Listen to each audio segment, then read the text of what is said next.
Well, there it is that as my children explore the range of a modern American, right. Therefore, we have to be so up to the. I've been to those plants. I've been to those. You think your shoe is. Yeah, well, I'm close enough to. Yeah, right. Yeah, I'm like, you know, that sort of business. It's a far cry place. Yeah.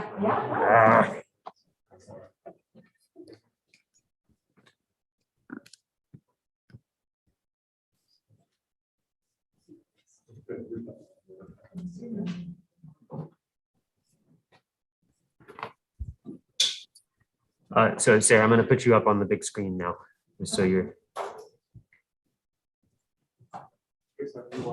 Sarah. Water bottles okay? Yeah, thank you. Was that Kate? That was Kate. Hey. Hey.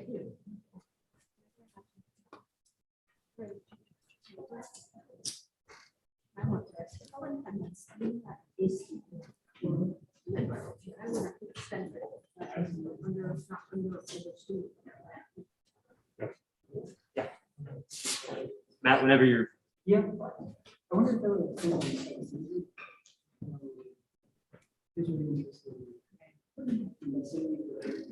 Oh, whenever I'm ready. Oh, you go. Okay.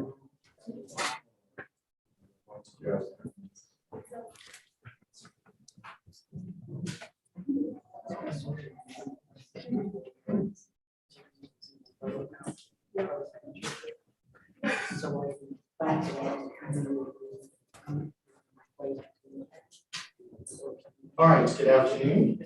This is the modern panel, and thank you for being here this afternoon. My name is Matthew Daly. I'm professor of history at Grand Valley State University, and I'm here to moderate this panel and I'm here to introduce everyone. We will be going in the order listed in the conference program, and in addition, we will request, as is tradition, to everyone to hold questions until the end of the session, and then we'll be time left, sufficient time for a series of questions as well. Our first panelist is Sarah Naramo. She is assistant professor of history at Northwest Missouri State University. She specializes in the history of medicine and in the early American Republic. And her work has been published in a series of entities, including in the Journal of the History of Medicine and Allied Sciences, and also in the Social History of Medicine. So this is part of her longer work on Benjamin Rush and the like. Her paper is entitled "The Social Side of Medicine: Benjamin and Julia Rush's Roles in Promoting American Medicine." So I will turn it over to Dr. Naramo. All right, thank you for that introduction, and thank you everyone for being here today as I take upon myself the responsibility of introducing modernity this afternoon for all of you. So broadly speaking, my broader work, my book project on Benjamin Rush that I'm working on argues that Rush at the turn of the 19th century was a foundational figure in creating a truly American sense of medical practice and medical professionalism, certainly based and rooted in his experiences in Scotland, but with an eye towards forming something that would fit the new nation. In terms of today's talk, I'm thinking about the role of sociability. It became really clear very quickly that the story of Benjamin Rush can't properly be told without including the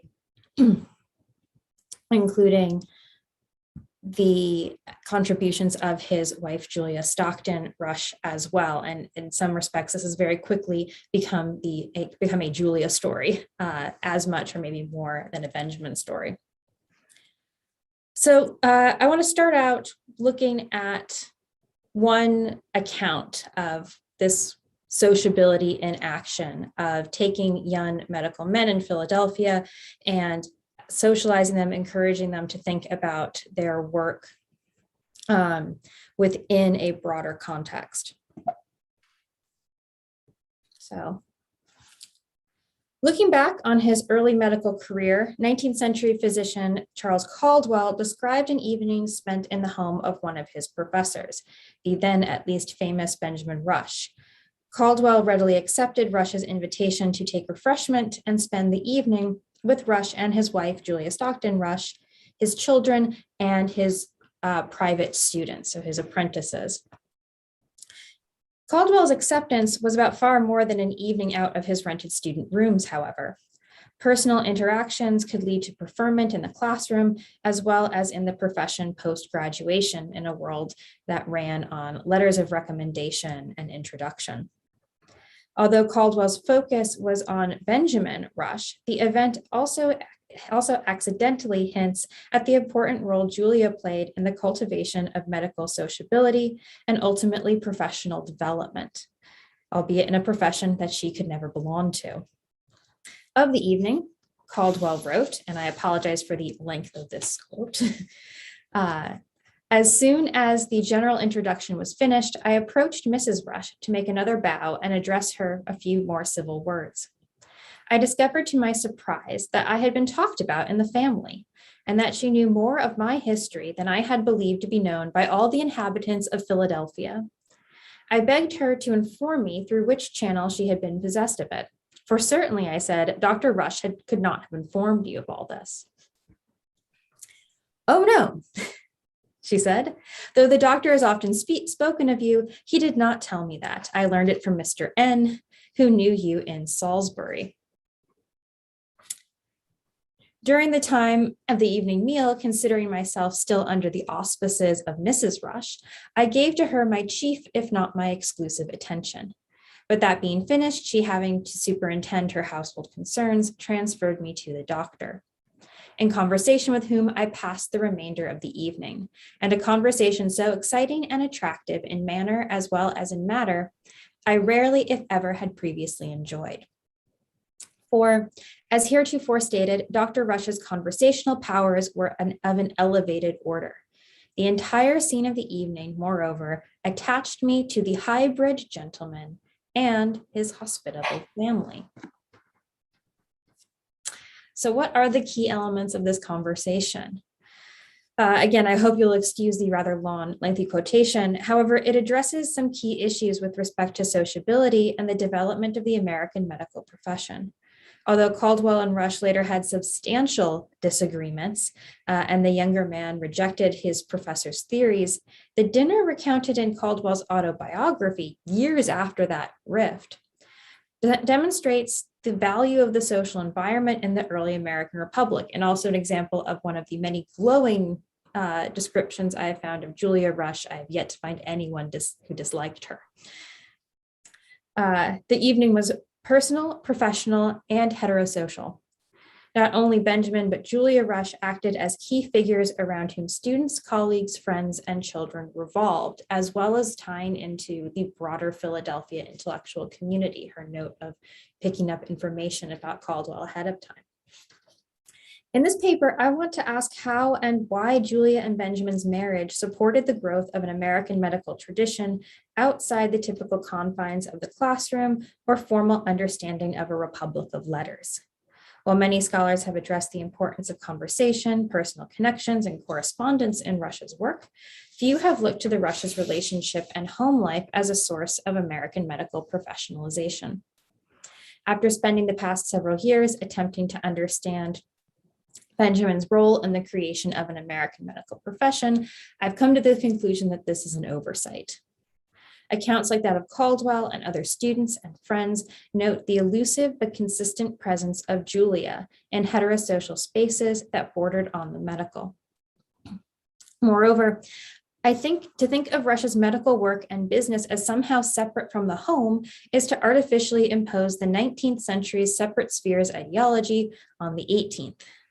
Social spaces, especially sociability, captured in the home and in correspondence, clearly had an influence on the way young medical men were expected to behave, how they took up ideas, and how those ideas entered into the community.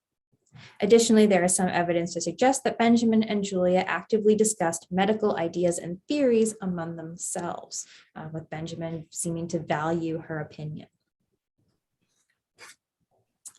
A little bit more on the background of the Rushes as we begin. Benjamin Rush was born in Byberry, Pennsylvania on Christmas Eve, 1745. Despite Caldwell's appellation of Rush as a hybrid gentleman, Rush actually came from fairly modest circumstances, at least for those who are part of the Founding Fathers Club. His father mainly farmed, and after his early death, Susanna Hall Rush raised her children through the profits of a shop in Philadelphia. However, she invested heavily in her sons' educations, sending Benjamin and his younger brother James to boarding school in Maryland, the College of New Jersey, now Princeton, the University of Edinburgh for Benjamin's medical degree, and London for James's legal training, in addition to paying for local apprenticeships. School, however, wasn't all that helped set Benjamin apart. He benefited from colleagues and mentors who socialized him in the world of the gentlemanly professions and scientific study.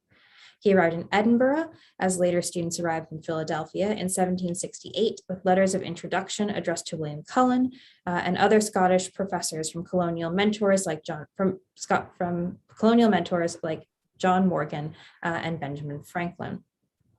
Such letters were essential to the creation of medical community and scientific community in 18th century Scotland, as John Stewart so ably discussed this morning. Years later, as a professor himself, Benjamin received hundreds of letters that opened opportunities and connected professionals, only with him on top by the early 19th century. Of his surviving correspondence that I've surveyed, about 12% is comprised of letters of introduction, some from former students introducing students of their own, some from visitors to Philadelphia, and others presenting individuals who hoped to make the city home. Those letters provided a leg up for young men, as they had for Rush in Scotland. Connections with potential mentors could lead to support in professional organizations, recommendations to possible patients, and publication opportunities. We can see in Benjamin's own experience, see this in Benjamin's own experience. Cullen and his colleagues invited the colonial student to evenings, not unlike the one described above, as well as more formal salons and clubs. The intellectual world of Edinburgh was in high gear in the 1760s, where individuals might start an evening discussing physiology and end with philosophy. From Edinburgh, Benjamin continued to hone his social skills by making the journey to London. In London in 1769, he wanted to cultivate friendships with Benjamin Franklin and Quaker patron of American men of science, John Fothergill.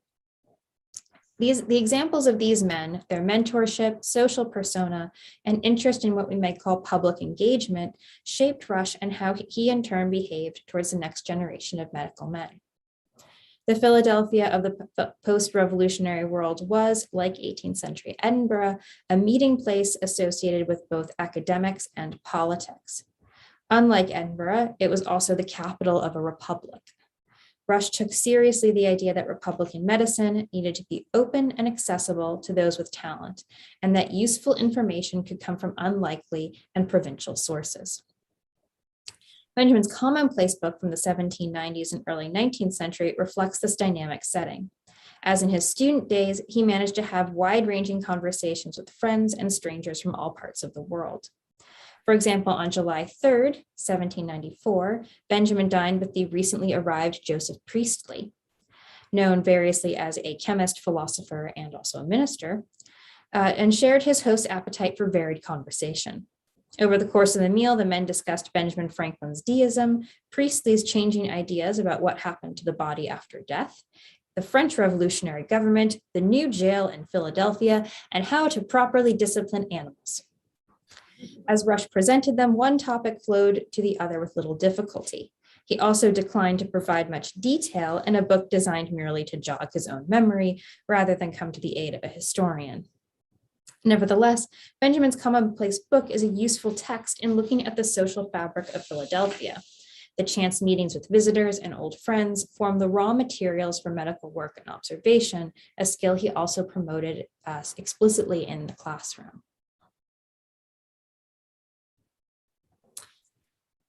Meanwhile, Julia Stockton Rush had an altogether different upbringing and role in society, not only because of her gender. Born in March 1759, Julia was considerably younger than her husband and brought up in a more privileged economic and intellectual environment.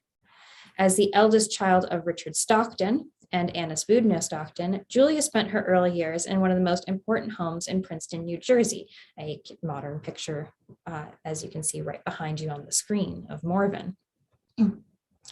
Meanwhile, her mother was one of the best educated and creative women in colonial America. Annis was an accomplished poet, sharp political thinker. Like her daughter later, she was part of conversations that worked their way around and in her social sphere. Women, of course, had ideas and opinions, and Stockton, as well as her good friend Elizabeth Graham Ferguson, clearly had and shared those political ideas from surviving letters. Although Julia did not follow in her mother's footsteps in terms of poetry and publication, she did inherit an appreciation for intellectual discussion and social skills. Both contributed to the success, I would argue, of the Rush marriage and her astute ability to assess medical conditions and even debate theory. Now, there are 3 incidents, unfortunately, all from Benjamin's perspective, about why he asked Julia to marry him in the first place. And all have some connection to sociability and educational skills. In his autobiography, written in the early 1800s and ostensibly designed for his children to read, he produced a fairly sedate version of the story in which he was first impressed by Julia's favorable impression of John Witherspoon's sermons, Witherspoon on the screen there. Said sermons, Benjamin believed, were full of merit and good sense, but not especially interesting in terms of oratory. Julia's appreciation for them seemed to be a mark of her own good sense at a young age. The second story had a similar purpose and conclusion. Benjamin was acquainted with the Stocktons and friends with Ferguson, who showed him some examples of Julia's letters. Again, Benjamin noted his appreciation for the 16-year-old's character, intelligence, and good sense. The last story, however, comes from closer to the events discussed and differs substantially. In 1785, Benjamin Rush wrote a letter to his former crush from his Edinburgh school days, Lady Jane Belches, née Leslie, daughter of the Earl of Leven. The letter included a description of Julia. In this version, Benjamin is more young husband in love and rather than medical professor looking for a wife. At this point, they'd been married 9 years. In the letter, he praised Julia's musical ability and compared her favorably to that of Lady Jane. An accomplishment, to be sure, but also tinged with an appreciation for the quiet charisma and attractiveness that Julia possessed. Even complained that the miniature of Julia he sent to Lady Jane did not really capture her favorably, but it was basically the only one he had. Although more personal, this account also in turn reflects Julia's standing and ability to appreciate the social and intellectual world of Philadelphia. But of course, married life wasn't just discussions of theology or musical interludes. Marriage for late 18th century Americans was a partnership in more than one sense. Success as a family required both husband and wife working for the social and economic success of the household. Not long after her marriage to Benjamin, Julia received a letter from her husband noting how he missed her company and its effect on his business. Think, my love, how long our house must be left without a head in my necessary attendance upon Congress, the Continental Congress at this point. My business suffers from want of you. My prentices are young and Betsy too much out of the way to give answers. Do come home as soon as possible, or I tremble at the consequences. I languish for want of company. How I long to tell you how much I love you. And goes on. I shall have a regiment of prentices. I am pleased with taking Johnny Pintard into the house. I suppose you told him the fee was 100 guineas. The sum, with what we have by us and what I expect soon to receive, will enable us to realize our money and a house or plantation. My attendance in Congress does not hurt my business, having as much to do as ever. My wages are 20 shillings a day. Good night, my charming girl. I shall close my letter in the morning. Here we see both sides of their relationship, the personal pining for lost company, but also the need for both husband and wife in the medical business, or indeed any business of the era. The crucible of revolution certainly added complexity to these letters of 1776, as well as Benjamin's election to Congress, but the contours of their correspondence and social professional roles are consistent over time. In his commonplace book years later, July 21st, 1792, Benjamin summarized this point, quipping, "Men and women were made to work together in different ways."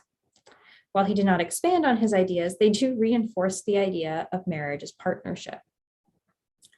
Moving on from Benjamin and Julia themselves, we need to consider the world they inhabited. Late 18th century Philadelphia was a busy commercial center, and for a few years, the capital of the young republic. As noted in Benjamin's commonplace book, visitors were constantly in and out of the city and of the Rush home. As noted by Caldwell, Benjamin wasn't the only Rush paying attention to these comings and goings.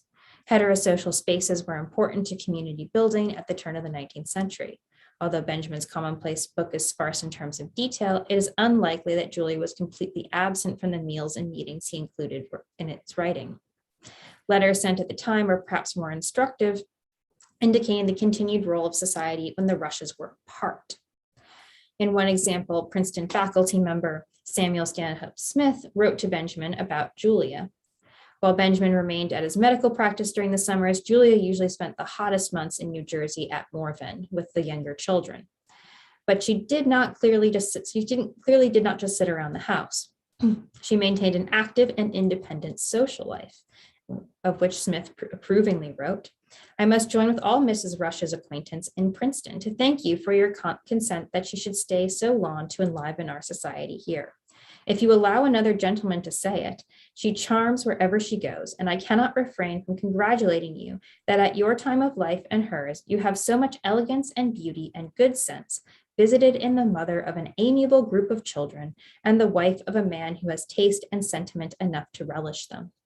You and I are both happy in our wives, and I hope we shall be so in our children, in every situation and circumstance of life, that all honor and happiness may ever accompany you." Smith's words again underscore Benjamin's sentiment about the necessity of husband and wife working together. In this instance, the family is considered a unit, if one designed to further Benjamin's success and ambitions, including collaborating quite extensively with Smith. The importance of the Rush household is also suggested in letters sent to Benjamin by former students. Many have the somewhat perfunctory note that the author sends well wishes to Mrs. Rush and the family. Others, however, indicate that the references were about more than just politeness. Julia wasn't a figure in the background. These medical students got to know her and the children. In otherwise fully medical lectures, colleagues and former students made detailed references to other members of the Rush family. In 1799, Edward Fisher, a former student living in Halifax, North Carolina, wrote announcing the birth of his daughter, Julia Rush Fisher. In 1809, the Fisher family had moved to Columbia, South Carolina, where Edward continued to keep tabs on the Rush family and reported the good news he had heard about 3 of the Rush children, noting his pleasure at Richard's admission to the bar, James's completion of his medical dissertation, and Julia, the youngest of the 3 Rush daughters, turning 18. 3 years later, R.D. Cosson, recently returned from India, wrote that he would send some things from Calcutta to that same Miss Julia. The elder Julia's presence among medical men also had consequences. As suggested above, she commented directly on that medicine. In 1811, Susan Banton directed her medical questions in a letter not to Benjamin, but to Julia. The letter referenced an illness of Susan's sister Charlotte, which Susan wanted Benjamin to comment on, but Susan Banton did not write to the doctor, saying, "I take up my pen to you as one of my own sex and I can address myself with the minuteness which the case requires." Meanwhile, in October 1793, in the midst of the yellow fever outbreak, Julia and Benjamin corresponded nearly daily, often about medical topics. Again, Julia could clearly hold her own and could contextualize what was going on in a broader medical world.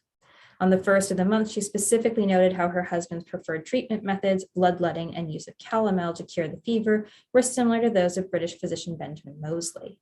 2 weeks later, she followed up writing on Benjamin's debates with other doctors, writing, "I think that with your extracts from Dr. Moseley must silence all calamander and the new mode of treating the epidemic." Meanwhile, after Benjamin's death, Julia managed to recount not only his mindset at the time of his final illness, a common thing to recount, in a letter to Abigail Adams, but also make her own diagnostic statements. She noted the course of his fever. Had opinions on bloodletting, although veiled in self-criticism, and pointed out what she saw as the long-term predisposing causes. In short, she acted like a physician in private correspondence with a knowledgeable friend. To conclude, just take a brief look at the images that I chose to represent this paper on the conference website.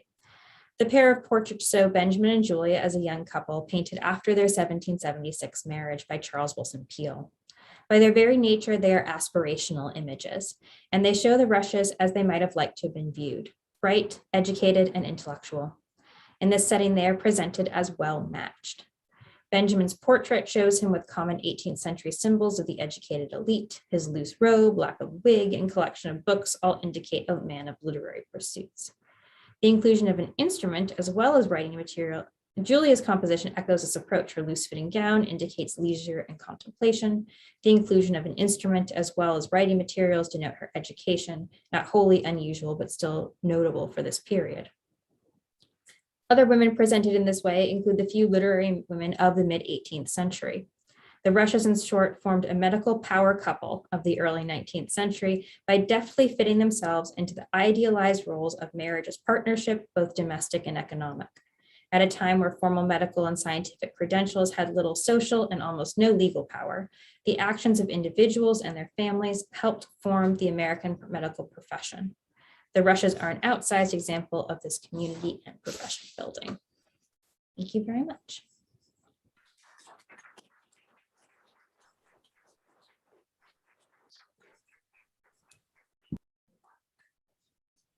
Thank you so much, Sarah. Next speaker is Dr. Kate Shepard. She is Associate Professor of History at Missouri University of Science and Technology. Their work includes a series of books and publications, including The Life of Margaret Alice Murray, a woman's work at Archaeology in 2013, and articles published in the Journal of History and Cultures and the Journal of the Society for the Study of Egyptian Antiquities. Dr. Shepard's scholarship focuses on the history of science, women in science, and the history of Egyptology. The paper is entitled Social Life on the Seven Hathors, Charles Wilbur and the Accidental Egyptology. Thank you, everybody. Thank you for coming.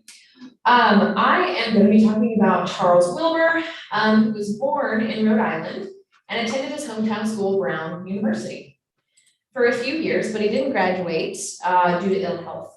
He then went to New York, where he became a journalist, then a lawyer, who was instrumental in the infamous Boss Tweed scandal in New York in the 1860s. And did the clickings. Okay. To make a long, sordid story short, Charles Wilbur helped a New York politician, William Boss Tweed, to steal between $30 and $200 million from the city of New York over the course of 2.5 years. And that corresponds to about $365 million to $2.4 billion today. I had to laugh when I read in a recent best-selling history of Egyptology describing Wilbur's dealings with Tammany Hall as, quote, business and political connections that caused his financial affairs to, quote, flourish. No, it was corruption and fraud, plain and simple. Wilbur was a major beneficiary of these stolen funds, and he used his newfound ill-gotten wealth to directly impact Egyptology. Few question the source of his funding or examine the situation, and I'm not going to do that today, but we need to. After Tweed was indicted by a grand jury in 1871 and sentenced to jail time, Wilbur and his family, knowing he might be next to be prosecuted, left the US for Paris in 1874. While in Europe, he was wealthy enough to be welcomed into the elite world of educated men, including Les Miserables author Victor Hugo. And Wilbur actually did one of the most accurate English translations of Les Miserables. Wilbur trained with linguist and head of the Egyptian Department of Antiquities, Gaston Maspero, and other Egyptology scholars in France, so that when he arrived in Egypt in 1880, he was already recognized as a renowned Egyptologist due to his social connections. When in Cairo, when in Cairo, Wilbur, stayed at the famous Shepherd's Hotel, as most wealthy British and American travelers did at the time. I would describe Shepherd's, which this is the 1892 version of Shepherd's, not the one that Wilbur would have stayed in, but it was just off the Azbakia Gardens, and it was the gravitational center of Cairo's social life, drawing in visitors from all over the world to sit on the covered terrace and have a snack or a drink or tea. People would use the terrace at Shepherd's to meet, establish professional and personal relationships, get jobs, and make or break their careers, depending on how they fared. Anyone who was anyone, or who wanted to be someone, needed to see and be seen at Shepherd's. Wilbur did not need the powerful context of Shepherd's to get him connected to a patron or a client. He had money and powerful connections already. He did, however, use Shepherd's as any established Egyptologist would have done, not just as a place to meet friends as equals, but also as a base from which to buy antiquities from dealers all over town. In my forthcoming book, I talk in depth about hotels as spaces of socialization and science. However, that context doesn't really apply to Wilbur, since he already had professional connections and a lot of money. Most of Wilbur's career growth in the field took place on and around boats, specifically steamers and dahabeyas, which are houseboats, with well-known Egyptologists as his friends and respected as their equals. By 1880, Wilbur was in Egypt, and he was traveling together with Gaston Maspero on the Cairo Museum steamer and with Archibald Sayce on Sayce's houseboat, or dahabeya, the Timsa. From 1886, Wilbur had his own dahabeya, the 7 Hathors, and it was on these boats with Maspero, Sayce, and others that Wilbur's career as an Egyptologist flourished. This was due to his earlier training, yes, but mostly due to his social connections. On and around the museum steamer and his 7 Hathors, he built not only the finest library on the Nile at the time, but he built a massive social network of Egyptologists in Egypt. Wilbur hosted a number of prominent Egyptologists on his boat, like Flinders Petrie, Emma Andrews, Theodore Davis, and Percy Newberry. But Maspero and Sayce were the most regular visitors. In his time spent eating, drinking, and sailing with Maspero and Sayce, Wilbur quickly became what Sayce called, quote, the best living Egyptologist. Even though he never excavated for himself or published a single word on the topic, except for one accidental paper in 1890 about some waterway improvements, but he didn't really do that on purpose, which is why I call him an accidental Egyptologist. Somebody just submitted his paper and it got published. On the contrary, evidence of Wilbur's influence in Egyptology is most obviously seen through his vast collection of antiquities bought during his trips up and down the Nile. The collection, again bought with these ill-gotten gains, right? This is all illegal. Was donated to the Brooklyn Museum by his family in 1916 and are now on display there. But his unseen work on sites and through his work with scripts can be found within correspondence and remembrances of his friends, as well as letters back to his wife, Charlotte Beebe Wilbur, and his mother during his time in Egypt. Today, I'll begin to talk about the fact that it was purely through Wilbur's social connections and sociability on the museum's steamer, on the Timsa, and on the 7 Hathors that made him a crucial player in early American Egyptology, but mostly by accident. Wilbur first arrived in Egypt in December of 1880, seasick and needing a bit of recovery from the rough Mediterranean crossing from Marseille to Alexandria. As all travelers needed to, he met people at the hotel, got a tour of the pyramids, experienced riding on a donkey, and saw plenty of other Cairo sites. He then left on a Nile trip with Maspero on the museum steamer. Wilbur wrote that his room on the steamer was, quote, not large enough for a room, but it's not small for a cabin, and it's comfortable and convenient. And this is his drawing that he sent to his mother. Together they would plot new sites to dig, often visit sites together, and Wilbur would help in copying inscriptions because he'd been very well trained by Maspero. Wilbur was also known to differ with Maspero on epigraphy, try to correct previous cataloging work, and influence Maspero's decisions when it came to places to excavate. And Maspero was the guy, like he was the top, he was the main guy in Egyptian antiquities for the French. During at least one trip in April of 1883, Wilbur did all three of these things. He was traveling with Maspero on the steamer with French administrator and creator of the French Institute of Archaeology in Cairo, Xavier Charme. He was with French Egyptologist and former Maspero student Urbain Bourriant, and with Swedish Egyptologist Carl Peel. On April 2nd, they stopped near the site of Amarna to see a few tombs with Bourriant, but Maspero didn't join them on their excursion, so Wilbur just mapped the tombs that day for Maspero. Bourriant also opened a new tomb that day, and Wilbur was the first one to see it. He wrote that they didn't add, quote, much to our store of Antica, but they still saw a lot of beautiful tomb walls. Wilbur wrote to his mother on the 6th of April that he went with Maspero to see a few new tombs further down the river from where they were. And later that evening, they were discussing a limestone block that they had found. Wilbur told his mother that, quote, Maspero said it might belong to any tomb of the pyramid time. I contested that no such tomb ever had any inscription, that it must have come from a temple. Finally, he began to think it was so, and now he is sure that it is, and that it is very important, as being the granite block are only specimens of the hieroglyphic temples of the pyramid times, end quote. So he's having these conversations with Maspero and really convincing Maspero that he's correct. And Maspero was very easily convinced by a lot of these arguments. He'd just, he would stop and think and then go, okay, I guess you're right. And I would love to know more about that. I could continue, right, with countless examples of Wilbur asserting his argument to Maspero, and according to Wilbur, Maspero finally agreeing with him, demonstrating Wilbur's authority. According to Sayce, these stories were pretty accurate, which says a lot about both Wilbur and Maspero.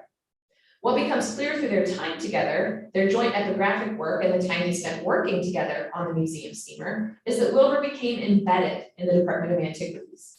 He was so indispensable to Maspero and the early work of the department that later historian Jean Capart later remarked that during Wilbur's time in Egypt, quote, no official excavation could be made without his direct knowledge and his immediate visit to the locality. So he had really, just through being friends with Maspero, had basically made himself this unofficial director.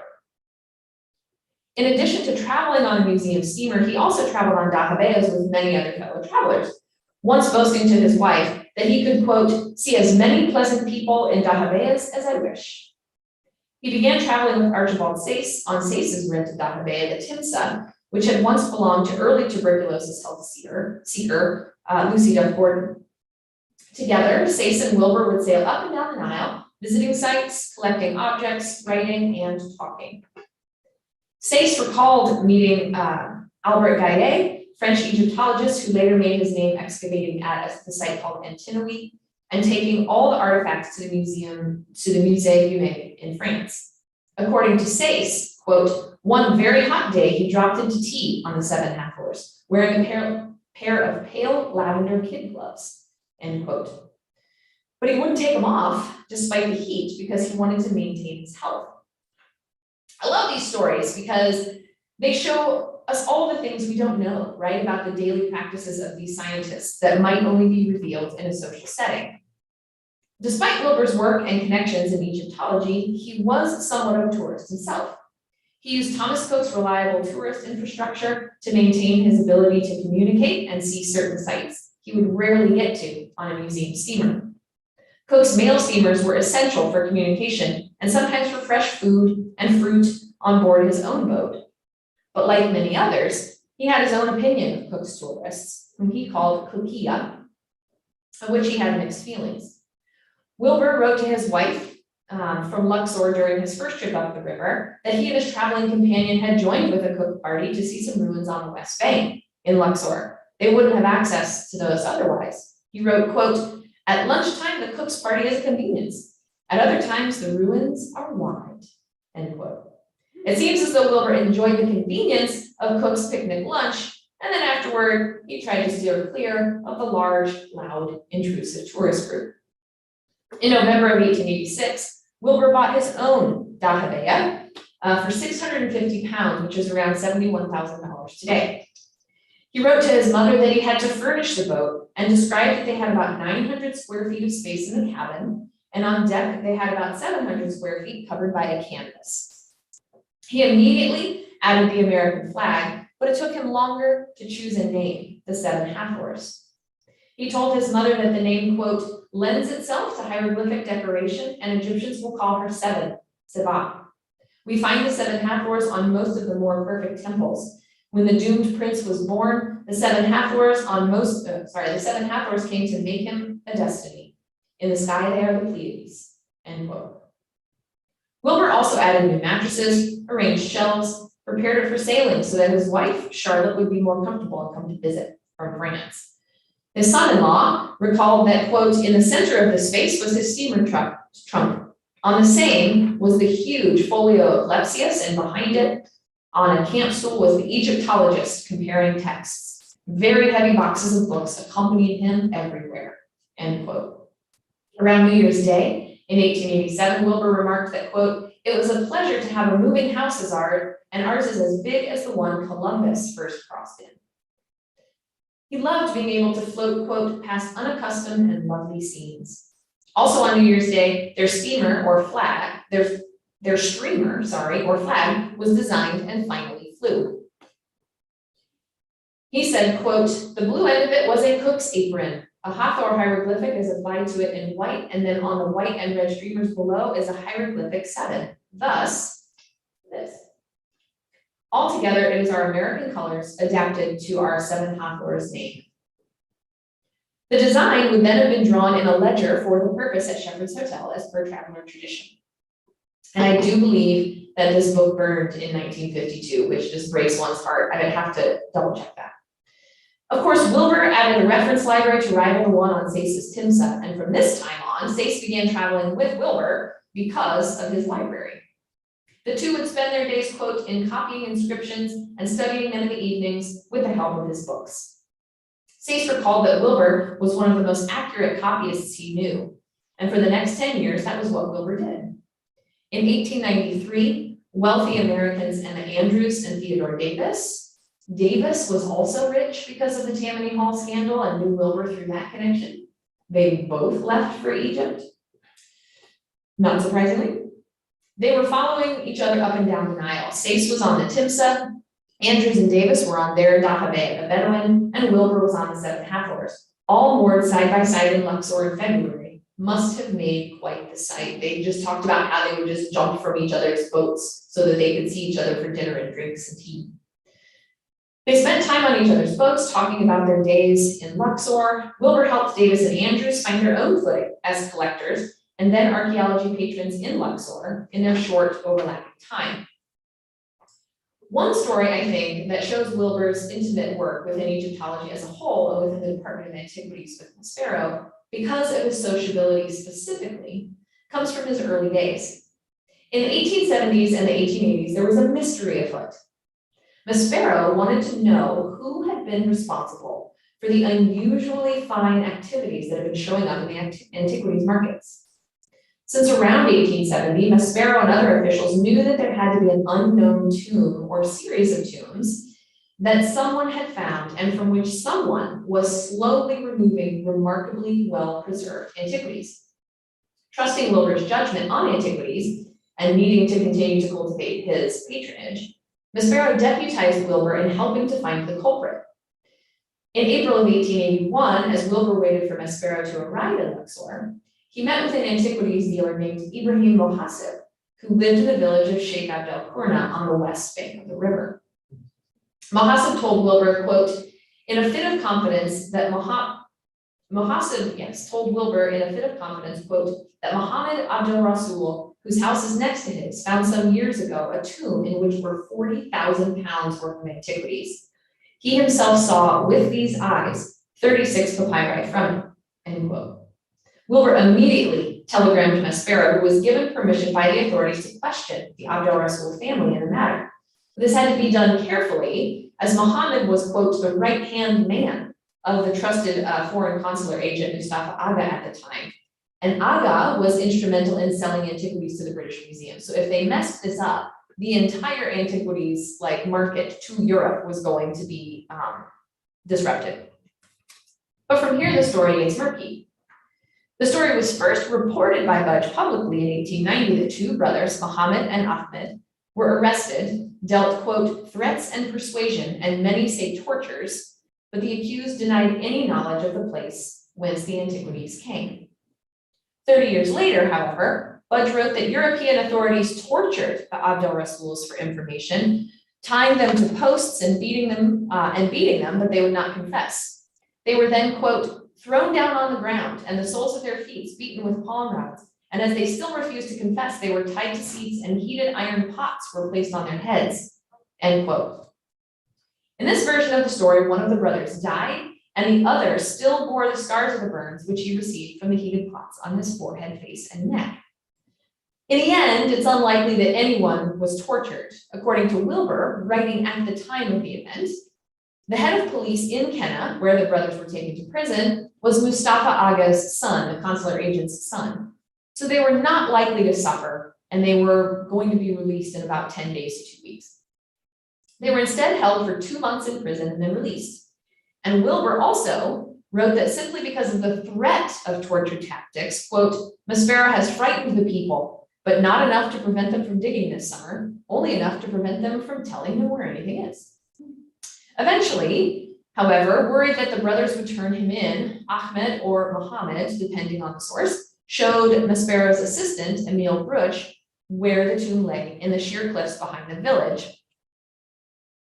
Right here. So Deir al-Bahri is Hatshepsut's temple here. And then these are sheer cliffs that just go straight up, and the cache was right here.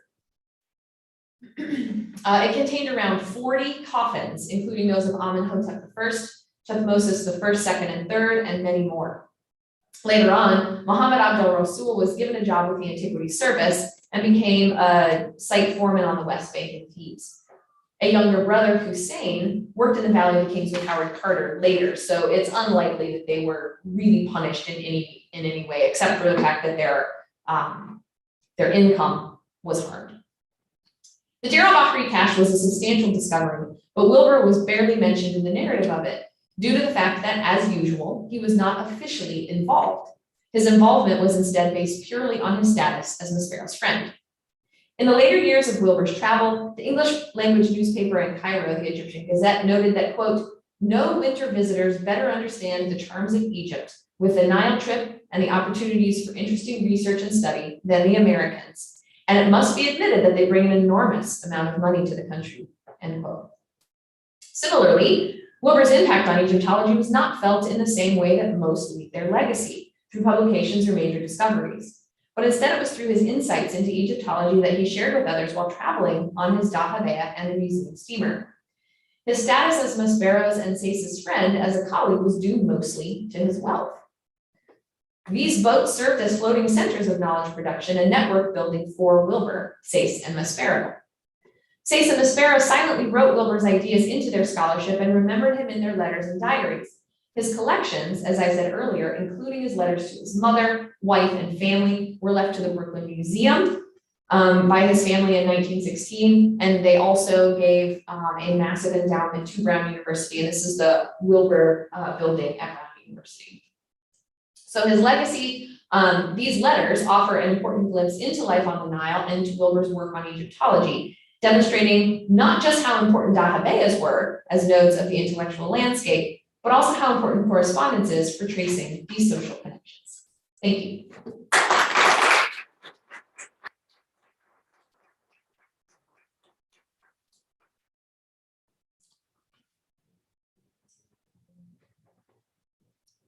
Our next panelist is Dr. Paul Friedman, who is Chester Dietrich Professor of History at Yale University. Their work is focused principally on the history of the Middle Ages, particularly in Catalonia, and a more recent turn is to the history of food and cuisine. His most recent works include American Cuisine and How It Got This Way, 2019, and 10 Restaurants That Changed America in 2016, along with numerous scholarly articles and presentations. The paper is entitled Restaurant Meals and Sociability. Thank you very much. So my topic is an extension of a remark by Epicurus, who said, We should look for someone to eat and drink with before looking for something to eat and drink. For dining alone is leading the life of a lion or wolf. The English word commensality may seem like an example of academic jargon, but it is a venerable term for dining sociably and is attested since the 17th century. Samuel Johnson defined commensality as the fellowship of the table, the custom of eating together. In 1826, an observer writing about members of the House of Commons being invited to dine with the speaker imagined Dr. Johnson remarking, quote, "Eating together promotes goodwill, sir. Commensality is benevolent," unquote. Companionable dining is so common that it has tended to pass unnoticed. One might say we have been practicing commensality all our lives without being aware of it. In this paper, I'd like to point to some of the different forms of sociability over meals, especially those eaten in restaurants, part of whose attraction is the opportunity to dine in company. Gustatory celebrations can be life-affirming expressions of family and communities, solidarity, accompanying occasions such as marriages, anniversaries, and school graduations. Meals with friends and relatives are often among our happiest memories. In Antonia's Line, a Dutch film of 1995, the life of the eponymous protagonist is punctuated by festive meals with neighbors and family, eaten outdoors at long tables. The plot is as much about the difficulties of life as about its accomplishments, but the latter are marked by commensality. The Prophet Muhammad praised and recommended eating together. Dine together and do not separate. Blessing is in society. And the 11th of the 12th Shiite imams is supposed to have said, "When you sit at table with your brothers, sit long, for it is a time that is not counted against you as part of your lives." Eating together takes on various forms, religious as well as worldly. In The Religion of Java, written in 1960, one of the most important anthropological studies of the 20th century, Clifford Geertz identified the Slamatan, a short ceremonial meal, as the key to understanding Javanese life and worldview. A Slamatan is a carefully structured, understated response to life events, favorable or unfavorable, such as moving to a new house or the death of a family member. At the Slamatan, nothing of substance is mentioned relating to what is being commemorated. No toasting or moment of silence, but rather the ritual of eating together itself creates a bond among the participants and between them and supernatural forces. Prepared by women, the food for the Slamatan is consumed by men sitting on the floor, eating with the fingers of their right hands and using banana leaves as plates. Contemporary Western celebrations involve a bit more ostentation, however. Destination weddings, school graduation parties, and major birthdays are usually accompanied by elaborate catering. By contrast, ordinary commensality is declining as family meals in Europe and North America have fallen apart in recent decades. The former custom of sitting down to dinner together every evening and exchanging news is recalled with wistful nostalgia, an evocative relic of an analog world similar to typewriters, vinyl records, and appointment TV. Social observers routinely bemoan the isolated individualism of contemporary dining, which sets aside the undoubted psychological benefits of sharing food with others. As meals have become hurried and utilitarian, the waning of commensality is assimilated to a crisis of community and the public sphere. In his study of American loneliness entitled Bowling Alone, Robert Putnam reported that the last quarter of the 20th century experienced a 43% decline in family meals eaten together. While increasing loneliness can be attributed to technology and social disintegration, group Group dining has actually not been extinguished, just doesn't take place much at home. Before the COVID pandemic, restaurants were immensely popular, and they seem to be among the forms of socializing that people have missed the most. This is not only because of the foodie wave or because commensality creates, but because commensality creates, confirms, and extends relationships. Conversation at the table tells you about the other person, which is why often the first instinct in wanting to get to know someone better is to share a meal. Hollywood is aware of the relation between commensality and personality. Fabio Parasecoli, a food studies professor at New York University, studied blockbuster movies defined by gross, and he found that virtually all of about 150 of them included at least one scene of people preparing food or eating together. This is not because scriptwriters and directors are fond of gastronomy, but rather because they need to show character in a visual medium. For example, in Pretty Woman from 1990, a romantic comedy that has nothing in its basic plot to do with food. Vivian Ward's, played by Julia Roberts, has dinner with Edward Lewis, Richard Gere, a rapacious corporate executive who demonstrate his arrogant savoir-faire by flawless gastronomic expertise.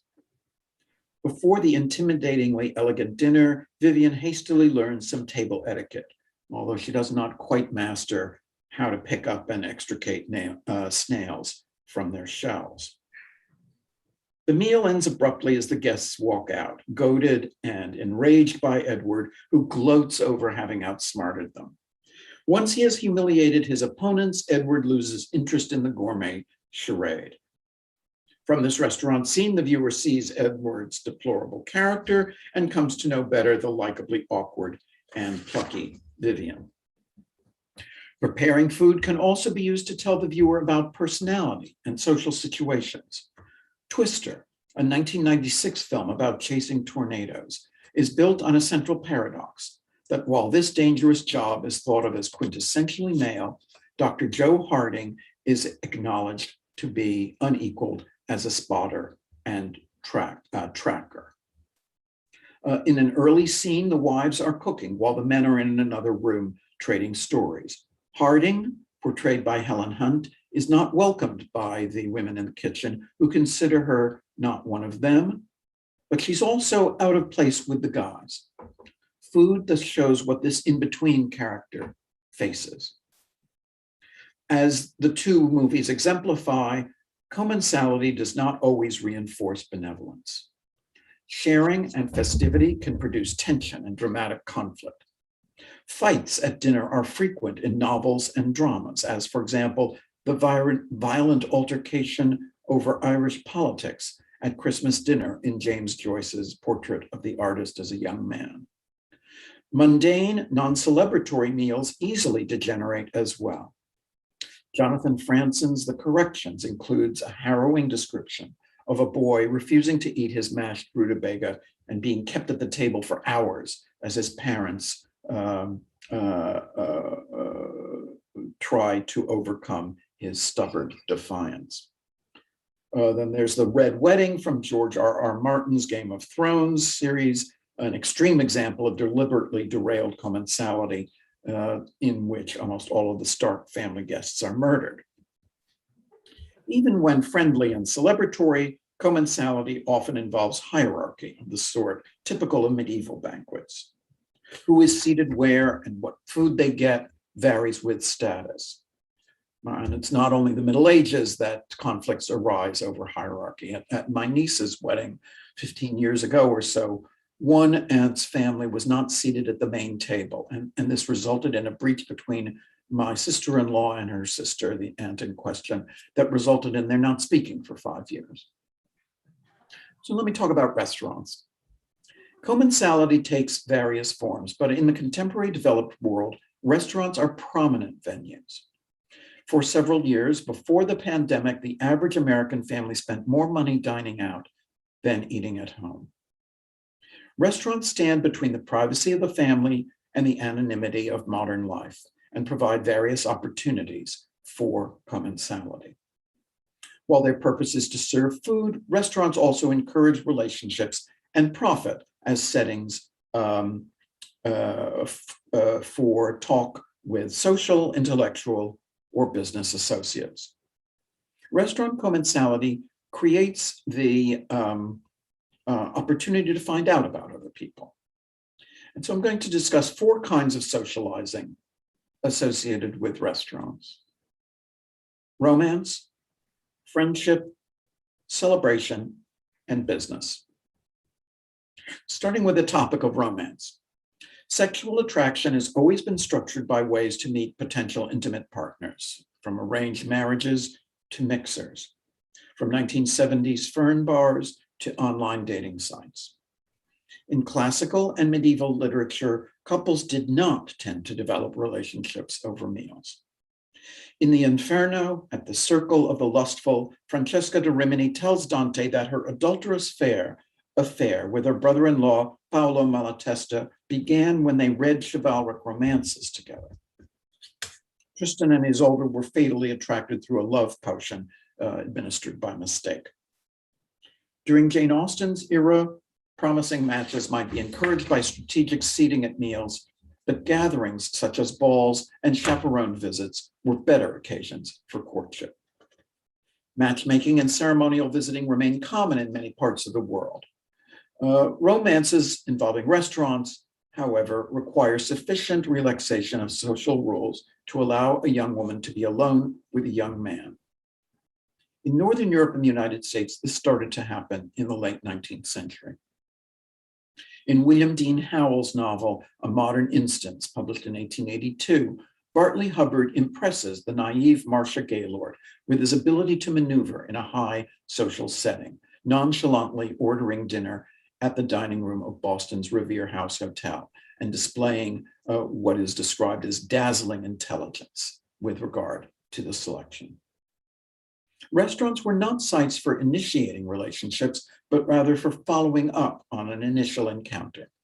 For a long time, dinner together was an initiation for a couple in their early acquaintance, a recognized stage in the progress of intimacy. If we proceed to meals among friends, these involve a wider range of dining contexts than does romance. In many American small towns, old men meet for breakfast at a McDonald's or a donut place to share news, well-worn stories, and random observations. Friendship is the reverse of courting in the sense that the point of getting together is not finding about someone you have just contacted, but rather going over the same ground with characters you already know, probably have known for years. Camaraderie of this sort used to characterize adolescent socializing as well. The 1982 movie Diner, set in Baltimore in 1959, is about a group of male friends who have graduated from high school and are about to scatter to various places and take on different life roles. They meet at a diner to discuss at length their often uncomfortable encounters with girls, but also, without quite realizing it, to put together memories against their imminent dispersal. More recently, however, food has declined as a means to advance friendship, as millennials and Generation Z conduct much of their lives online, and overscheduled teens do not have a lot of time to hang out together in an unstructured setting. Fitting in 10 minutes at a Starbucks is not the same.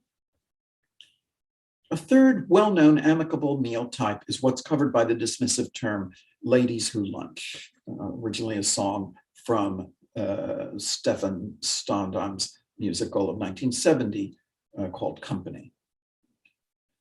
Female restaurant commensality in the United States goes back to just after the Civil War, the first time that middle-class women were able to have lunch at restaurants that served women of leisure who were shoppers, as well as those employed in offices and stores.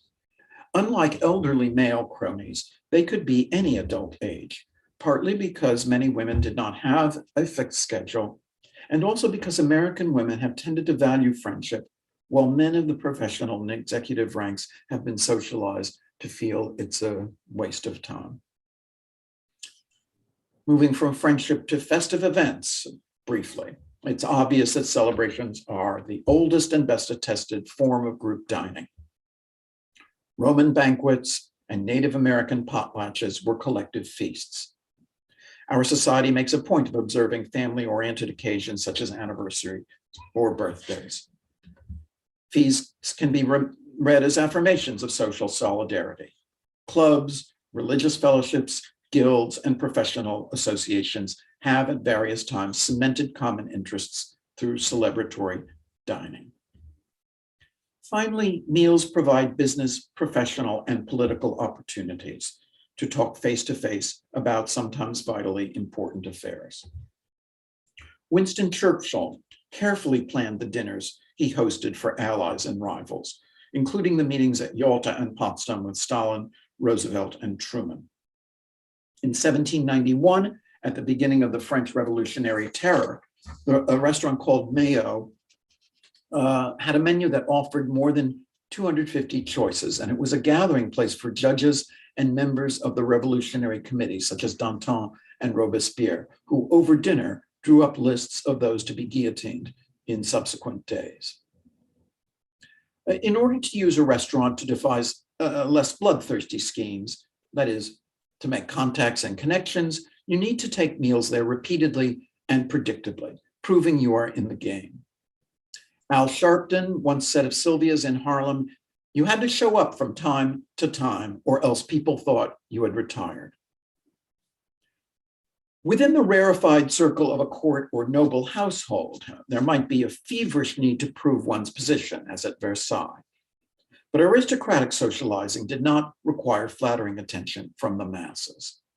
The restaurant, however, reflects the aspirations of the haute bourgeoisie in the 19th century, whose status was rooted in business-generated wealth, not in birth, titles, or land. Members of this newly powerful group entertained on a level of splendor to rival and even surpass that of the nobility. But public notice was important. True, business people want discretion and clubbiness at their favorite restaurants, but they also need exposure. The restaurant protects its inner circle of regulars, but it also has to provide an audience for them. After the Civil War, American status was less stable and more open than had been the case for noble families in Europe. The Gilded Age was dominated by great fortunes accumulated through industry. But by the 1890s, and accelerating after the First World War, restaurants also staged a new kind of social distinction. The manufacturing and financial elite was supplemented by a faster crowd of movie stars, international playboys, sports notables, and even the more presentable sort of criminals.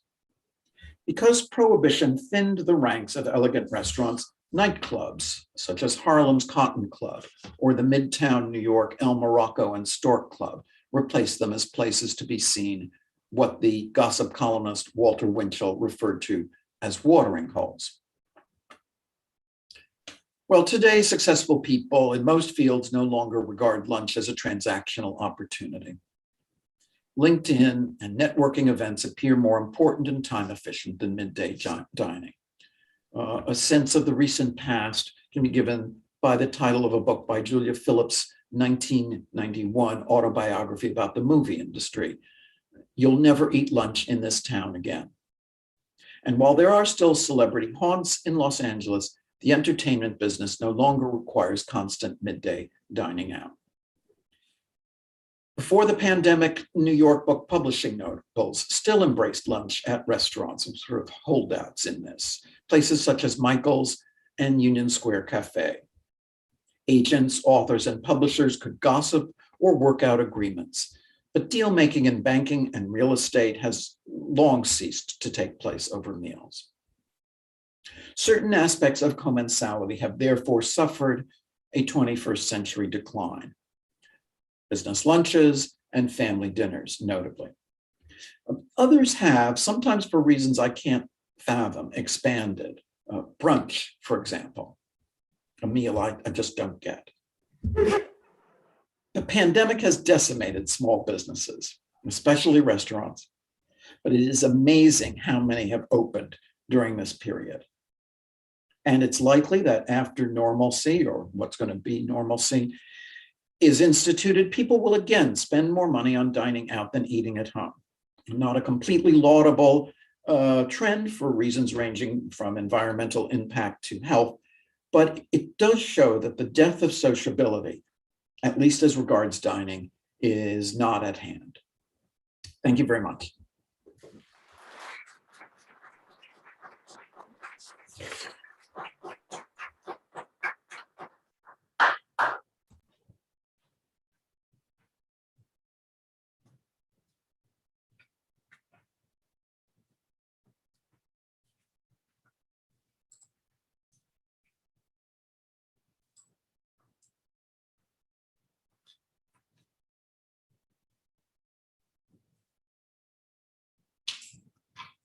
Our next panelist is Dr. William Eckery. He is a professor of Spanish at Washington University in St. Louis. The research focuses on the cultural history of Latin America, everyday experiences, and how cultural goods and interactions play out in the realm. They have an extensive list of publications, including the most recent book, Staging Frontiers, the making of modern popular culture, Argentina and Uruguay, 2019, and everyday reading, print culture and collective identity in the Rio de la Plata, 1780 to 1910 and 2013, along with multiple chapters and additional articles. Their paper is entitled Modern Sociability in Latin America, from forms of entertainment to the streets. Thank you very much. Good afternoon, everybody. Happy to join you all in this strange social setup, speaking of sociability. I want to talk sort of in very broad terms about spectacles and forms of entertainment, basically from the early 1800s in Latin America on into throughout the 20th century. And I want to start with just a few words about spectacles as forms of participatory entertainment, which have been incredibly central to defining Latin American sociability, especially from the early 1800s, when most of the nations that we know of today in Latin America gained their independence by 1825. Most of Latin America consisted of independent nations. And that participatory entertainment was an incredibly, like I was saying, a central piece of sociability. Part of this was connected to the role that religious processions had played, right? These religious processions had been built into days according to the Catholic calendar throughout the colonial period, 300 years of colonization, which had oriented both entertainment as well as forms of association throughout the Americas, as well as forms of collective spirituality. So whether we're talking about the January 6th celebration of Three Kings Day or Corpus Christi, or when people got together to celebrate a local saint, it was a public festival, right? In public spaces and streets, oriented around sort of this feature on the Catholic calendar. Royal pomp are these celebrations that were put together to commemorate a king's birthday or the arrival of a new official to a colonial outpost in the Americas or some other news from Spain, likewise provided these opportunities for associating in public. And both these religious processions, religious gatherings, and sort of this state celebration or this royal awe and pomp circumstance bled over into this modern period following independence. But after 1825, there was a new element of sociability or a new element of entertainment that began to dot people's calendars. And this new element consisted of the civic celebration or civic celebrations and civic festivals. And here, I want to give you a sense of what I'm talking about. I'm going to show a series of images throughout this presentation and just kind of walk you through a little bit of what we're looking at. The first one is of a civic celebration from Argentina from 1841. And here you'll see obviously a group of people gathered in what is the main square of the city of Buenos Aires in Argentina. I'll use my little tool here. So on the right-hand side, you'll see the Cathedral of Buenos Aires. And on the left-hand side, this was essentially the municipal local government building that doubled as sort of the national representation of state power. And I, draw your attention to the different kinds of things that are happening. You have people on the left-hand side climbing up the grease pole, which is a pretty dangerous activity, but people did it nonetheless to try to reach the prize at the top. Let me see if I can zoom. Let me just zoom in here if I can. I want to take you down to the bottom just to get a sense of the cross-class, multi-ethnic gathering that's taking place. So you see here people on horseback, right, from the countryside in this clothing that represents, people who work on ranches or in fields who've come to the city to celebrate. Different type of clothing here. This couple, obviously the top hat, children playing, etc. And so what I wanted to point out, in addition to the sort of different types of activities that are going on in this image, is the diverse makeup of the group in that scene. That's going to be I think a real feature going forward for this public sociability that I'm going to really try to highlight. So the cross-class gathering space, multi-ethnic gathering space being a feature. So that's one of the things that starts to happen, right? We've got these civic celebrations that pop up on days that commemorate these new national holidays, right? Whether we're talking about days that mark independence or other sort of specific days and calendars across Latin America.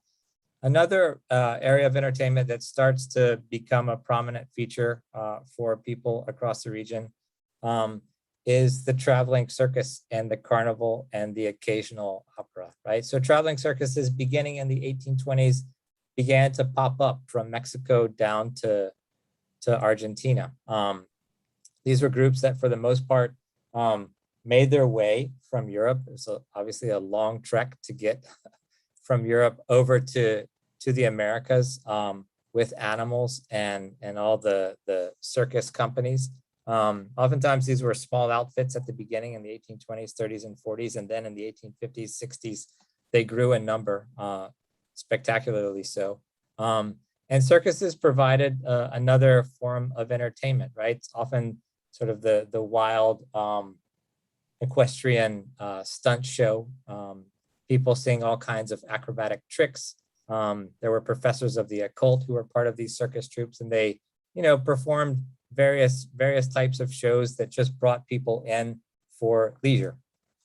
In the second half of the 1800s, what I want to talk about, for the most part, has to do with the theater scene and the growth of the theater scene, with local actors, proliferating publicity, and growing audiences. These are sort of three key features of the world of formal theatrical entertainment that really started to expand after 1850, primarily in places like Mexico City, in Havana in Cuba, and Rio de Janeiro in Brazil, and especially so in Buenos Aires and in Montevideo, right? Buenos Aires in Argentina, Montevideo in Uruguay. Let me show you a couple maps here, just to give you a sense of geographically where we are. So looking here, South America, obviously, I'm going to take you down to this area of Argentina and Uruguay. Excuse me. Far to the south, about 5,000 miles southeast of where I am today in St. Louis. And I'm going to show you one other map that's a close-up here of this particular region because it's going to inform what I'm going to be talking about next. So here you see sort of this area surrounding Buenos Aires, almost in the center here, and Uruguay. And what you'll note on this map is a series of towns that are linked by two rivers, right? The Uruguay River and then the Paraná River. And this is really important. These towns essentially form networks for performers. This is sort of the performance circuit where people would come in beginning and as early as the 1820s, as I mentioned a minute ago, and they would come in to one of these towns, most likely Buenos Aires or Montevideo at first, and then they would jump from town to town along the rivers. And they would spend a week or a month or 2 or 3 months in a particular place until the audience welcome wore out, and then they would move on to the next place. And they could keep this up for years because it was a fairly easy place to move around in terms of proximity from one place to the other, and transportation on the rivers facilitated the movement of equipment, animals, and so forth. And so what you have in this particular area of Latin America that wasn't replicated in other spaces along the same scale or on the same scope was this performance circuit that allowed people to really spend significant portions of time in a given space. And that was incredibly important for what would happen here beginning in the 1860s. So in these cities and the network towns that I showed you on this map, this expanding theater scene really transformed access to and intensity of entertainment options. Audiences participated less in the new shows. And so here we're talking about more formal theatrical performances where people went to watch. They were spectators more than they were climbing up the grease pole. Although there were times when people could dance with performers on stage, or they could participate in horse racing, or they could wrestle, some sort of Hercules figure who demonstrated his strength as part of the show. But despite that sort of less participatory element of sociability that characterized this form of entertainment in the second half of the century, theater was nevertheless a social event that galvanized forms of association well into the 20th century. And here I want to highlight one of the most popular forms of entertainment from the 1880s on into the early 20th century in this region of Argentina and Uruguay. And that form of entertainment is known as the Creole drama. And Creole dramas were basically short plays that followed this melodramatic storyline of good gauchos, or these cowboys from the region, who had gone bad or who were seeking to avenge their honor or reclaim social nobility. These plays, they intersected with forms of popular literature and popular song. And so there was sort of this aura of this figure, right? This gaucho figure who sort of really claimed this, this space of representation among multiple groups in the region.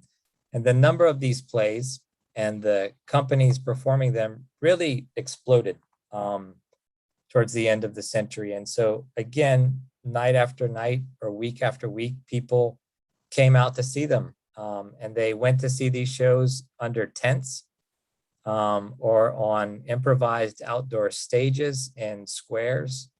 And beginning in the 1890s, the companies that were often sort of these ragtag groups, ironically made up of immigrants who were representing sort of these national tropes.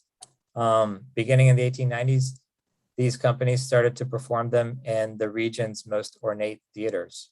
And so there was this real sort of significant shift in terms of the spaces these performers and the plays and the storylines occupied, right? From sort of the public square and the street, or the space on the outskirts of a town, to the prominent places of culture, right, in capital cities.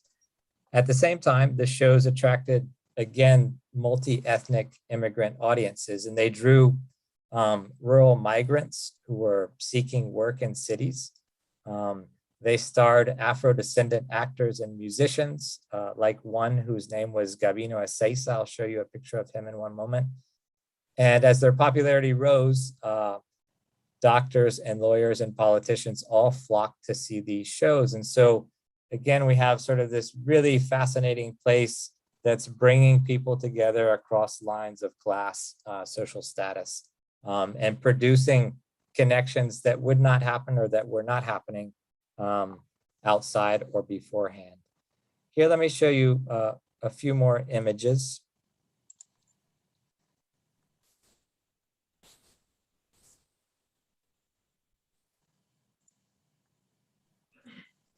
So we're looking at this photograph of Gabino Ezeiza, whom I mentioned on the lower left here. Gabino Ezeiza was an Afro-Argentine troubadour, improvisational musician who effectively became the region's most celebrated guitar player, troubadour figure in the late 1880s through the late 1890s.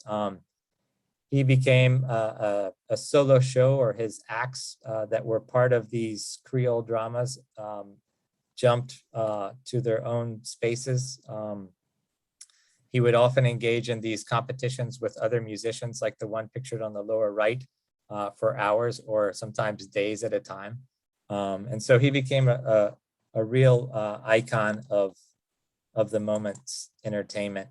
Here I'm showing you a poster for one of these plays that gives you a sense of all the things that were happening at one of these gatherings. And so I'll zoom in just a little bit. You'll see here then the main event, right? The show, this particular drama called Juan Moreira, right? With the participation of Gabino Ezeiza, who would warm up the audience with his music. There was going to be a performance of the play, a portion of the play for children, right? Juan Moreira for the kids, the oldest one by kids and for kids, the oldest actor, 9 years old. There was also going to be equestrian, gymnastic, acrobatic stunts, a clown, a popular clown by the name of Pepino down at the bottom. And then at the very bottom of this poster, something I think is really important, or really telling for us at least, is this mention of the price of attendance, right? And here we see regular prices, basically, is the translation here. So everybody knew what the cost of this was, right? People had gone to see these shows so often, so frequently. They didn't need to know what the cost was. They just showed up and knew what they had to pay. So I wanted to mention that again, give you a sense of this line that's being crossed among class and ethnic groups. And also want to talk about how the line between performance venues and performance spaces of streets and squares was often blurred, right? With people mingling before and after the shows.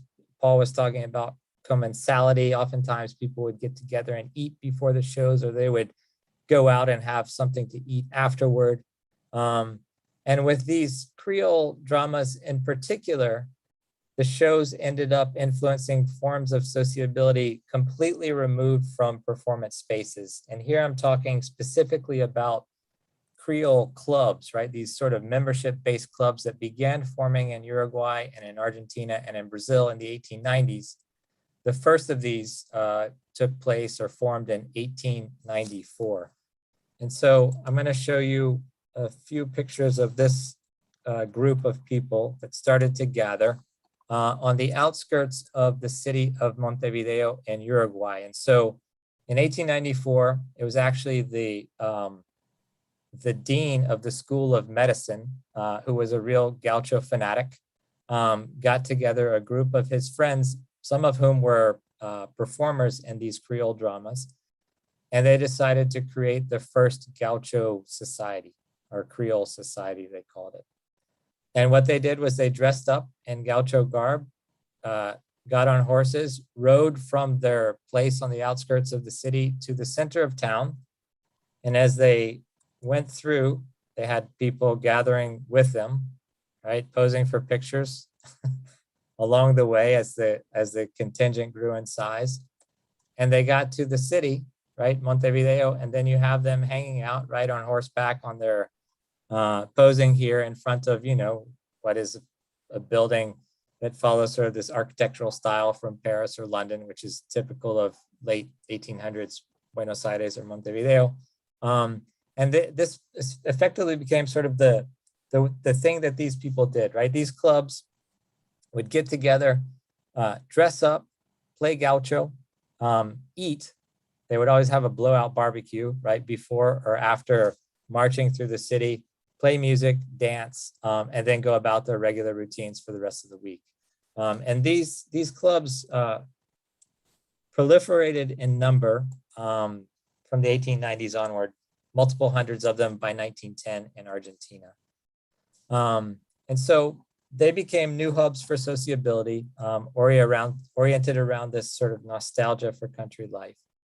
And at the same time, on into the early 1900s now, the street was becoming a primary space of modern sociability in Latin America, be it through kiosk conversations or dancing in the streets or weekend street markets, or increasingly massive political demonstrations. All of these areas, right, sort of the street market, informal economy, the massive political demonstration, the kiosk, these would all grow exponentially in terms of their social importance and importance as gathering spaces throughout the 20th century. And the last few images I'm going to show you have to do specifically with that. So here we see one of the sort of the central points in the city of Montevideo at the turn of the 20th century.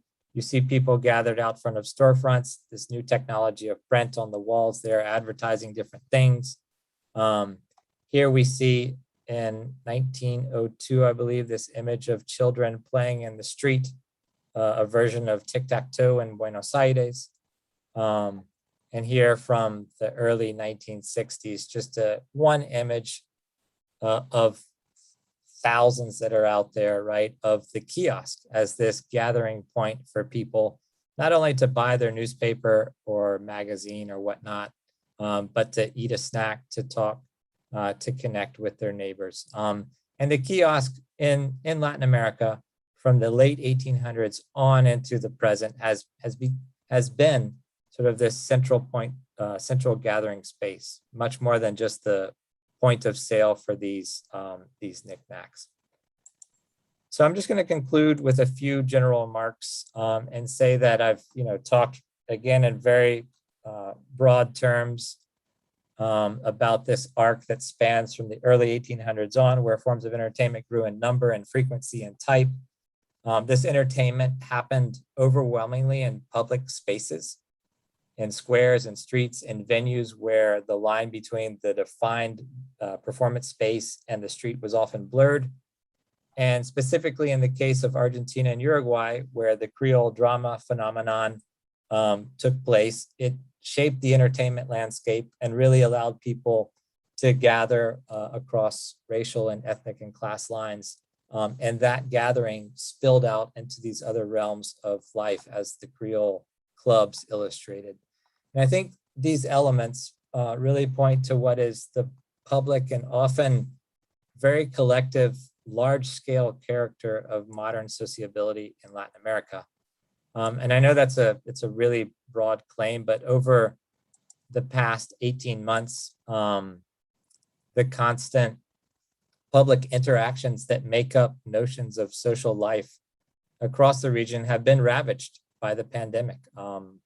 And so maybe this idea of modern sociability will give way to something new in the coming years, the post-pandemic forms of association, whatever those end up looking like. So thank you all very much for your attention.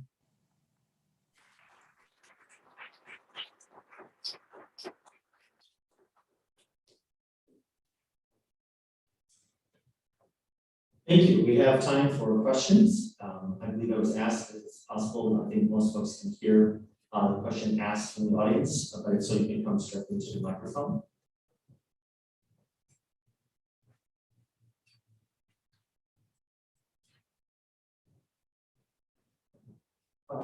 Well, good. First of all, thank you all for your papers. I really enjoyed them and I learned a lot, so that's great. I actually have questions for Kate and Paul. So Wilbur is in Egypt in the 1880s. He's there drinking a rocky uprising. And I wonder, in the subsequent, of course, occupation of Egypt by the British in 1882, and I wonder if in his letters or papers anywhere, he comments on this kind of colonial backdrop for his collecting activities. And then I also wonder if it's the Brooklyn Museum that has a lot, if the Brooklyn Museum or Brown has acknowledged any of this, both the corruption, right, that you talk about, but then also the fact that it's like colonialism that enables his looting of all these Egyptian artifacts. And then for Paul, I know you talked about the kind of exaggerated depth of sociability and people eating together. And I'm thinking, between 2015 and 2019, Open Table, this online reservation system for restaurants, saw an 85% increase in people making reservations to eat alone without other people. And Nina Manner, who's a scholar of food studies, has a book coming out to intimate eating, in which she has a chapter basically arguing that immigrants and women and other people eating alone constitute this kind of essentially a queer public, right? Perhaps we can call it queer sociability. So I wonder if you can comment more maybe on this kind of stigma of eating alone. Thank you. Paul, would you like to go first? Sure. So that's fascinating, and I'll look for this book. It's called Intimate Eating. Yeah, I think it is a wonderful thing to subject, and as someone who has dined alone in both delightful and perhaps more often slightly uncomfortable circumstances,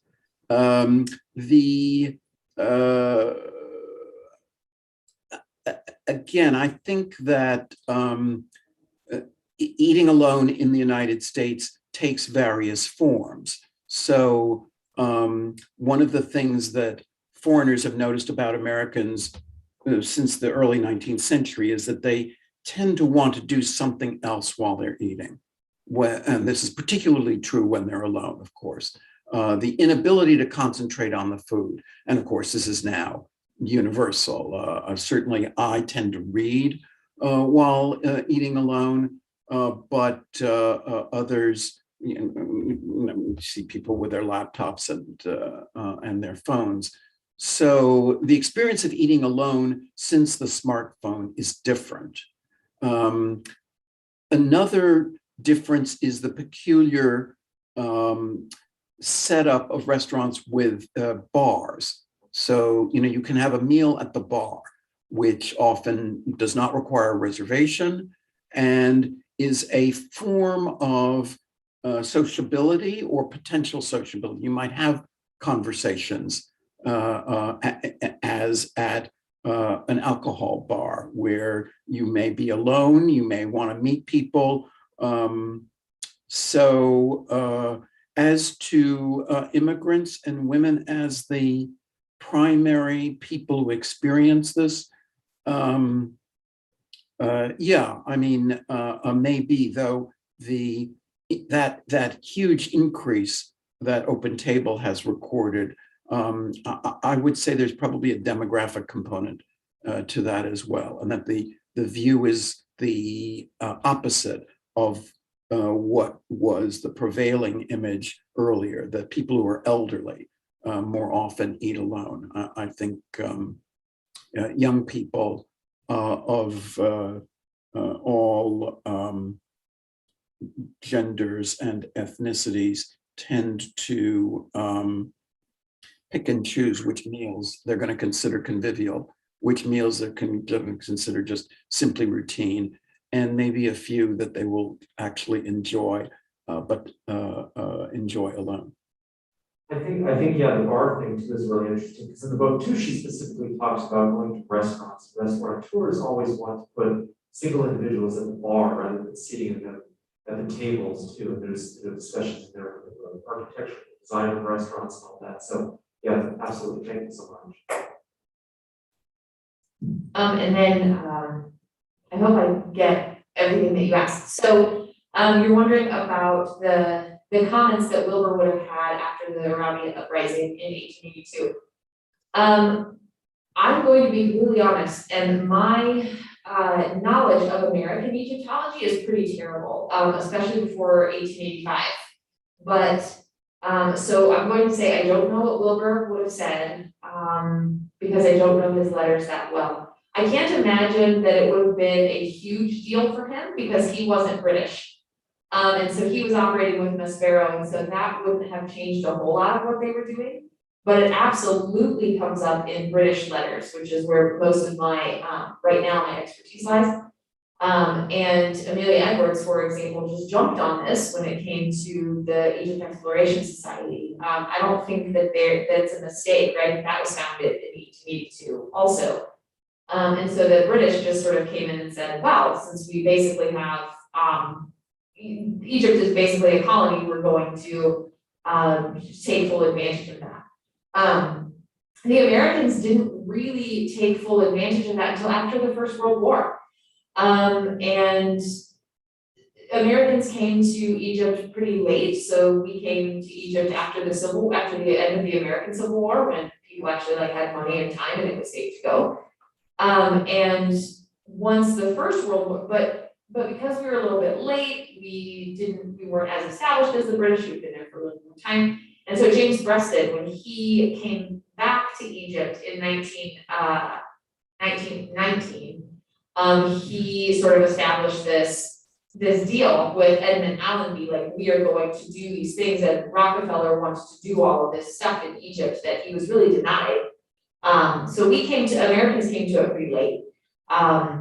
But the British left, they were very excited that the Arabi uprising was squashed, just super violently. And I know that in the guidebooks from 1885 and after, like the Thomas Cooks and the Baedekers and the Murrays, they sort of said it was an unfortunate uprising that caused a lot of problems with, British people and Europeans leaving. And that was sad for those people who were writing the guidebooks. It wasn't the fact that the uprising had been violently squashed. It was that the tourists left. So there was that. And then you asked about whether or not Brooklyn has said anything about Wilbur's stuff. And again, I've worked with Brooklyn just a couple of times. And in general, what I know of museums really grappling with these issues of how they got their collections, I would and I could be very wrong, I would generalize to say that they probably haven't fully grappled with that. The Metropolitan Museum of Art got a lot of their collection from Theodore Davis. And they haven't really sort of grappled with that. British Museum, same, right? I mean, I think that they must recognize that this is a problem, and I think a lot of people do, but then they cannot or will not publicly say anything, depending on where they are, what their laws are, about what they can say about their particular collections. There's a new book out called The Brutish Museum, I think, written by Dan somebody. Anyway, and it's quite good, and it deals with a lot of this as well. Brutish, like exterminate brutes, like that, or? Brutish, so it's a play on the British Museum. Yeah. No, gotcha. Yeah. Thank you so much. Yeah, thank you.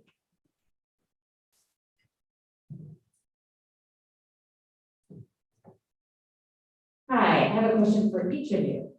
So first for Sarah, how representative was Benjamin and Julia's relationship, their partnership? Or how much was their relationship kind of the exception? For Kate, what made Wilbur interested in Egypt? He could have gone anywhere. Why did he choose Egypt? I study South America, so I'm curious as to why Egypt. And then why did his family donate his collection to the Brooklyn Museum? Why not somewhere else? And how important, this is kind of a self-serving question, how important is the collection? So if I go to New York, should I make a beeline for the Brooklyn Museum? For Paul, about sociability, I don't think you spoke about the role of the server And I'm wondering about how the role of the server has changed over time as far as sociability. And my current observation is now we're using QR codes often for ordering instead of menus, and it seems like that's reducing the role of the server. Will you predict that? And lastly, for Billy, my question is about the role of urban planning. How important was urban planning and these cities? You talk also about other smaller towns, but that a lot of this sociability was in streets, maybe it was in parks. What was the role of urban planning? Thank you.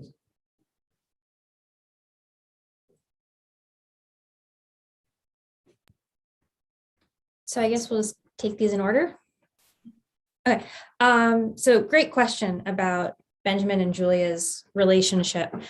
I think it probably falls sort of somewhere in between the I don't want to generalize, say all relationships match this, but they certainly were consciously modeling themselves on new ideas about how marriage as a partnership should work, which are common in the late 18th century among sort of the middling sort that they would have belonged to, and really emphasized in American literature.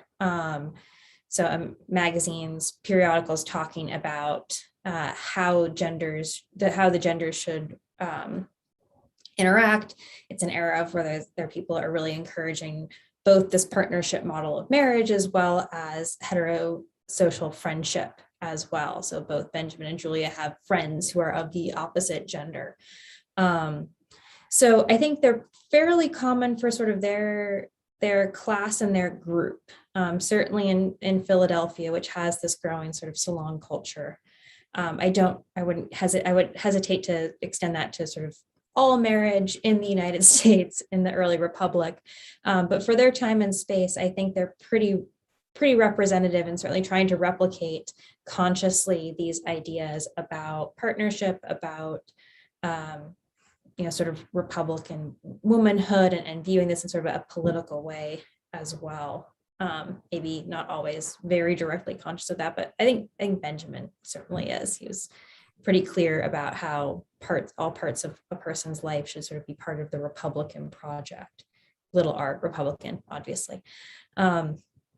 In terms of sort of like specifically medically, I don't quite know yet. Julia is a little bit new for me to focus my attention on.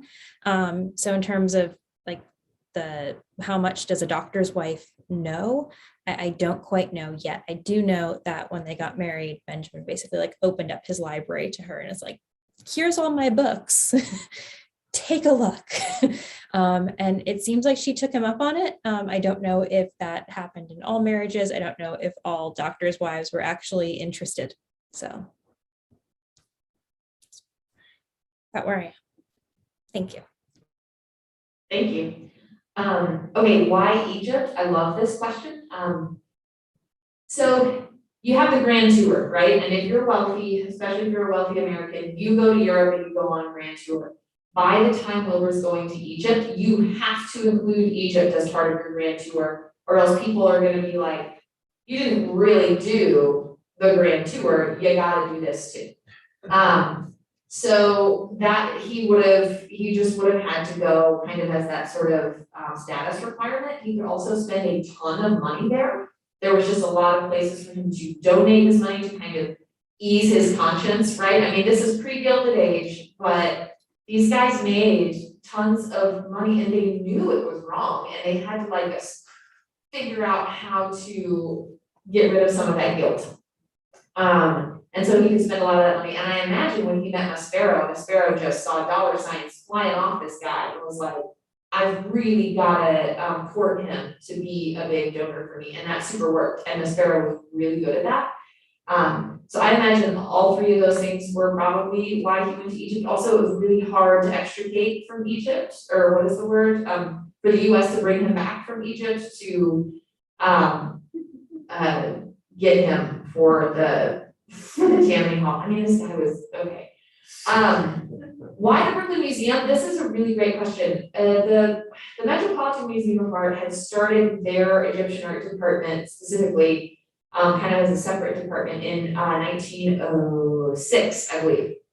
So they already had a big and growing one, and the Brooklyn Museum had some aspirations. They wanted to be the Metropolitan Museum of Art, just 12 miles away. They never actually got there, but they got pretty close. I mean, so to kind of jump ahead, yes, you absolutely should go see the Brooklyn Museum. I suggest, as I do in all museums, run straight to the Egyptian department because that's the best stuff. They have 12,000 objects, about 1,200 are on display, but there's really great stuff in there. They have like a whole mummy room. It's really also, so I would imagine that probably the Brooklyn Museum may have also courted the Wilbur family and said, hey, by 1916, the Metropolitan Museum of Art already had Theodore Davis's bequest, and they had J.P. Morgan money. And so I imagine the Brooklyn Museum was like, hey, so do you guys just want, like, we would love to have your stuff as well. But I don't know for sure. I would imagine that would be something like that kind of connection. Yeah. Thank you. So on servers, I think that the relationship of servers as sort of conversationalists or mood setters or psychologists is more an American phenomenon than a European one, or be interested to know, but I suspect also it's very different in Japan. The European server is a professional and someone who is doing this for a living over a long period of time and tends to be unobtrusive, both because of the somewhat temporary nature of most servers in the United States, particularly in cities, that is, they have other gigs or ambitions, including now, sometimes in the restaurant world. That is, they're not all would-be actors, but it means that unobtrusive, and also maybe because of peculiar forms of American sociability, unobtrusiveness, even if that's what you wanted, is not what you get at American restaurants. So I think their sociability declines with the pandemic, partly because restaurants are sort of stripped down, and that goes for QR codes as well. I don't think the restaurants are going to want to keep QR codes because they sell through menus. In other words, there's a whole science of menu design, which is intended to steer diners towards various things that the restaurant would like them to order. And this has to do with position in the menu, whether the menu has a lot of colors and is plastic coated, as at places like Applebee's, whether it's more severe and reserved, the degree to which the server is supposed to direct you. So some menus have either ingredients that most diners have never heard of, or stark descriptions like, lamb. Well, how is it going to be prepared? The servers have to explain that to you. So in the vast realm of we don't know what it's going to look like when the new normal takes over, the QR code in servers is certainly up there.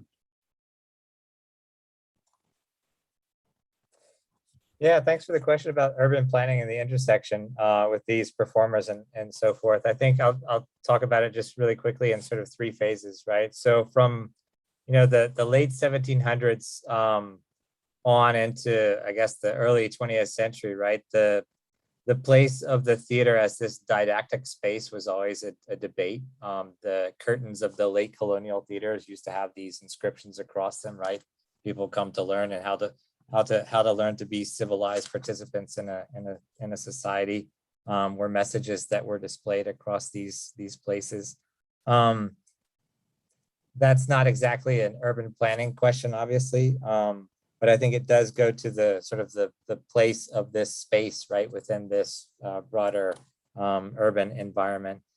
the emergence, and specifically in Argentina and Uruguay, of a theater going public around 1900, right, where you have vast numbers of people attending performances on a regular basis, that did lead more toward a question or a debate about construction of venues, performance venues within core cities, as well as smaller towns too. And so in the 1890s, 1910s, many places end up developing these new venues to host opera companies or other types of shows that are going to be performing there. And so that's, I think, probably the closest closest interaction there is with planning per se. I would say too, though, that when we think about these people performing in streets or in squares, the question that isn't urban planning but has to do with use of public space revolves around municipal permits and how long a group of people can occupy a place, right? Or how many people can attend a show at a given time. And so there you have, rules that end up being written, regulations for numbers of tickets that can be sold to govern the numbers of people who can crowd a square. The number of seats that a company will put up in a sort of a portable pavilion that they bring to the region for a particular show. And so those are sort of the ways in which planning and municipal governments work with these companies. I will say, though, that oftentimes, these companies, they tried to ingratiate themselves with local authorities. Wherever they went, they were doling out free tickets to politicians and government officials, inviting them to meals and so forth, so that they could be on their good side in order to maintain their access to spaces for shows. So that's the quick take on the urban planning question, but thank you.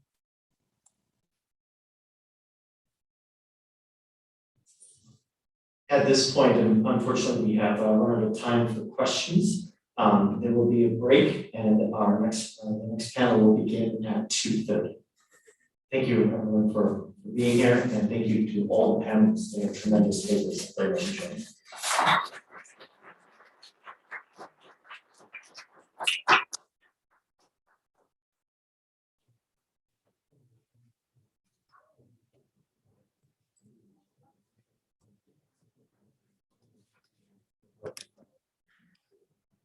Thank you all. Yeah.